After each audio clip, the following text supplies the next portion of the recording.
2008లో పాకిస్తాన్ మన మీద ముంబైలో అటాక్ చేస్తే మనం ఏం చేసాం సార్?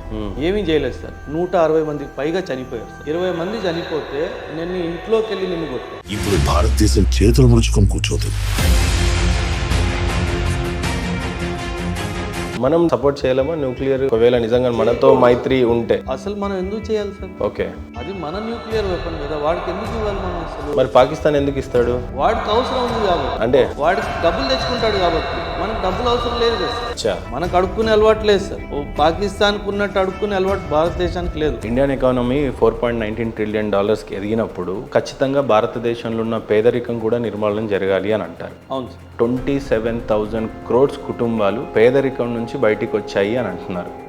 పేదరికాన్ని తగ్గించడం ఏంటి? ఈ జీడిపి లేకపోతే మనం చేసిన ఎకానమీ అచీవ్మెంట్కి డీటెయిల్గా చెప్పండి. మీరు బాగా రీసెర్చ్ చేసి వచ్చారు సార్. అంటే నాకంటే బాగా రీసెర్చ్ చేసి వచ్చారు. రీసెంట్ వరల్డ్ బ్యాంక్ రిపోర్ట్ ప్రకారంగా 2 విషయాలు మనం గమనించాలి. ఇది బీజేపీ రిపోర్ట్ కాదు, మన గవర్నమెంట్ రిపోర్ట్ కాదు. మనం మన డబ్బా కొట్టుకోలేదు సార్. వరల్డ్ బ్యాంక్ అనే సంస్థ ఇచ్చిన రిపోర్ట్ సార్. గత 10 సంవత్సరాల్లో భారతదేశంలో 27 కోట్ల మంది పావర్టీ నుంచి బయటకు వచ్చారు. ఇది one of the greatest achievement sir. నిజంగా మీరు అన్నట్టు అందరూ 3 పూటలు తిని పడుకుంటే దట్స్ ట్రూ ఇండిపెండెంట్. నేను అదే చెప్తున్నాను కదా సార్. ఈ నేపథ్యంలో మన కాంపిటీషన్ అసలు లెక్కే లేదు కదా సార్. మనమే కాంపిటీషన్. పాకిస్తాన్లో చాలా మంది ఎక్స్ట్రీమ్ పావర్టీలో వెళ్ళిపోయారు ఈ 10 సంవత్సరాల్లో. ఈ రోజు ఇదే రిపోర్ట్ ప్రకారంగా 44.5 or 44.6% పాకిస్తాన్ పాపులేషన్ ఎక్స్ట్రీమ్ పావర్టీలో ఉంది. 44. నేను జోక్ చేయట్లేదు. ఇంకేం బతుకులు సార్? 50% మొత్తం కంట్రీ ఇంకా ఇలానే దరిద్రంలో ఉంటే ఇంకేంటి? వెళ్ళిపోయింది. That's what. తినడానికి కూడా గడవదు కదా సార్ అప్పుడు. అదే కదా వచ్చింది బాధ సార్. పాకిస్తాన్ ఎందుకు ఇండియా మీద అటాక్ చేస్తుంది? ఇవన్నీ చేయకపోతే వాళ్ళ జనాభా పాకిస్తాన్ ని ప్రశ్నిస్తుంది కదా సార్. వాళ్ళేమో అంత ఎదుగుతున్నారు, వాడేమో మూన్ మీద వెళ్తున్నాడు.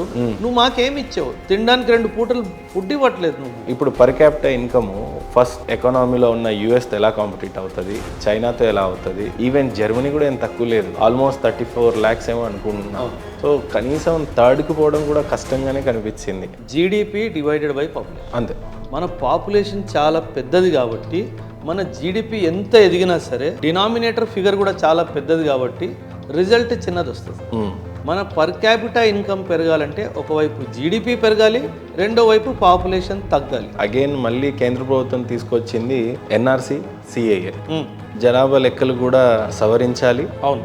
1 నేషన్ 1 థియరీ అగైన్ ఇక్కడ అప్లికేబుల్ అవుతుంది. అది హిందువా, ముస్లిమా, క్రిస్టియనా, సిక్కా, బౌద్ధ ఎవరైనా సరే ఇక్కడ ఖచ్చితంగా భారతదేశంలో ఉండాలంటే ఖచ్చితమైన ఆధారాలు ఉండాలి. అవును.